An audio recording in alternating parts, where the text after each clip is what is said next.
عاشق مصطفیٰ کی عجب شان ہے،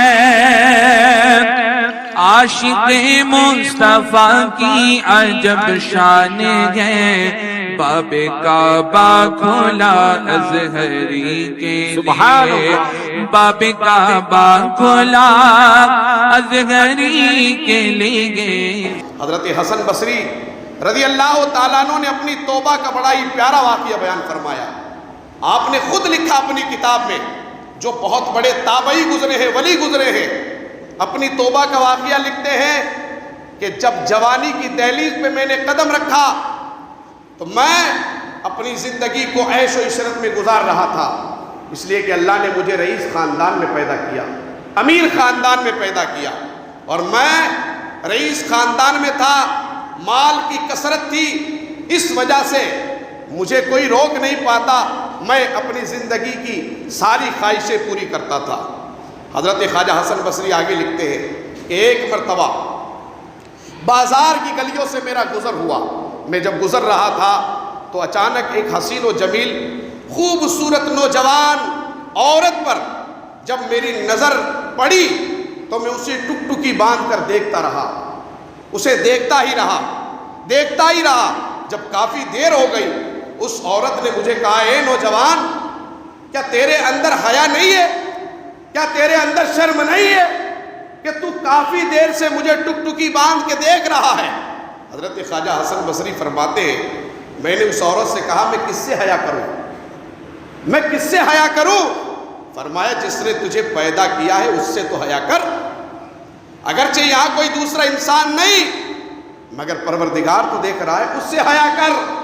حضرت حسن بصری فرماتے ہیں کہ میں نے اس کی باتوں کو دماغ میں نہیں بٹھایا، جیسے آج کل بہت سے لوگ کر لیتے ہیں، سمجھانے کے بعد بھی کیا ہوتا ہے، تو ملا مولوی کے بات ہے، تو یہاں نہیں کہتا رہے گا، اپنا کہا یہ سنو اور نکالو، بس آپ نے اتنا ہی کام ہے۔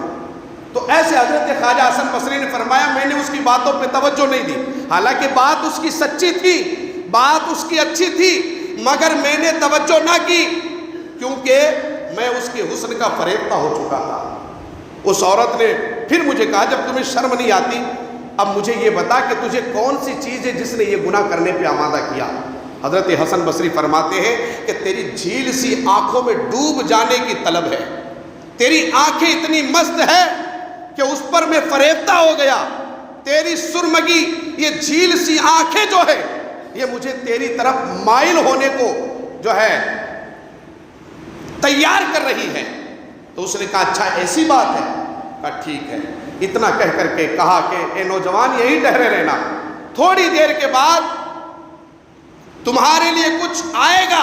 یہ کہہ کر کے وہ لڑکی چلی گئی، گھر گئی، اور اس کے بعد میں اس نے اپنی ایک خادمہ کو بھیجا، اس کے ہاتھ میں تھال تھا، تھال پہ کپڑا رکھا ہوا تھا، اور اس کے بعد جب وہ قریب آئی، حضرت حسن بصری فرماتے اس نے مجھے تھال دیا، کہا میری مالکن نے بھیجا ہے، آپ کے لیے تحفہ ہے۔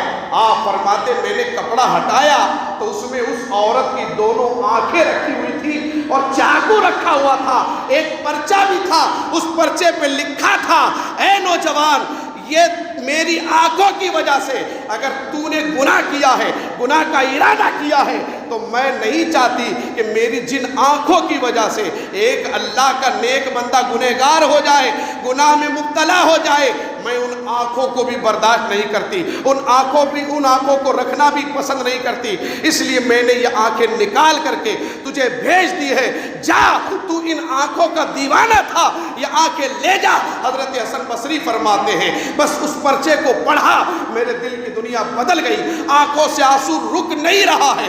رات کو جب سویا اور اس کے بعد صبح کا سورج طلوع ہوا، میں لوٹ کر کے سیدھا اس لڑکی کے گھر پہ پہنچا۔ میں نے سوچا جا کر کے اپنے رب سے تو بعد میں معافی مانگوں، پہلے اس بیچاری سے معافی مانگ لوں، میری وجہ سے جس کی آنکھیں چلی گئی، جس کی آنکھوں کی روشنی چلی گئی، وہ غیرت مند خاتون تھی جس نے اپنی آنکھیں قربان کر دی صرف مجھے بچانے کے لیے۔ حضرت حسن بصری فرماتے ہیں میں یہ سوچ کر کے اس سے معافی مانگ لوں، جب اس کے گھر گیا تو کیا دیکھا کہ اس کے دروازے سے اس کا جنازہ نکل رہا ہے۔ اللہ اکبر، اس کا انتقال ہو گیا۔ غیرت مند مرد اور غیرت مند عورت کبھی بھی گناہ کو برداشت نہیں کرتی ہیں، وہ حد سے زیادہ اس کو دماغ میں لے لیتی ہے، برداشت نہیں کر پاتی، اور جو برداشت کر لے یہ اس کی بے حیائی کی علامت ہے۔ اور آج تو حال الٹا ہے، عورتیں سج دج کے جاتی ہیں، آدھے ادھورے کپڑے پہن کے جاتی ہیں، میک اپ پوت کے جاتی ہیں، نیت کیا ہوتی ہے؟ زیادہ سے زیادہ لوگ مجھے دیکھیں، زیادہ سے زیادہ لوگوں کی توجہ میری طرف ہو۔ اور پھر اگر اس راستے میں کسی نے تعریف کر دی نا کہ میک اپ بڑا اچھا ہے تو پھر پوچھو ہی مت، کپڑا بہت اچھا پہنا پھر پوچھو ہی مت۔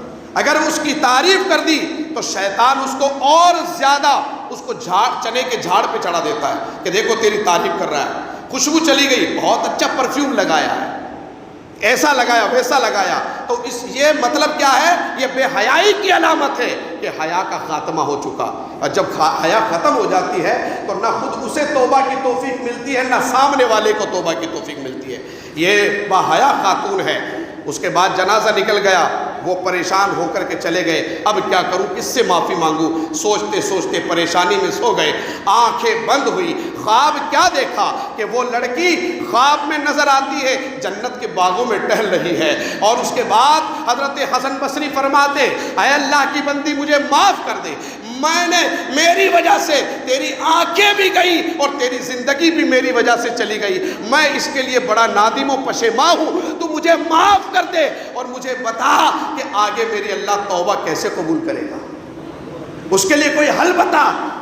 حضرت حسن بصری لکھتے ہیں کہ اس لڑکی نے خواب میں مجھے کہا، اے حسن تو جب خلوت میں ہو، یعنی جب تنہا ہو، اکیلے میں ہو، تو خدا کو زیادہ سے زیادہ یاد کیا کر، اور جب صبح کا سورج دیکھ لے تو صبح سے لے کے شام تک بغیر کسی گنتی کی کثرت کے ساتھ استغفار کیا کر۔ اگر یہ دو کام تو نے کر لیے اللہ تجھے معاف فرما دے گا۔ حسن بصری فرماتے میں نے یہ دو کام کیا کیے، اللہ نے معاف بھی کر دیا اور مجھے تابعی اور ولی بھی بنا دیا۔ تو توبہ میں جلدی کرنا یہ مومنوں کی علامت ہے، اور جو توبہ میں تاخیر کرے یہ منافقین کی علامت ہے۔ تو ہمیں چاہیے کہ ہم سے اگر کوئی گناہ ہو جائے تو ہم اللہ کی بارگاہ میں توبہ جلدی سے جلدی کریں۔ اب ہمارا حال یہ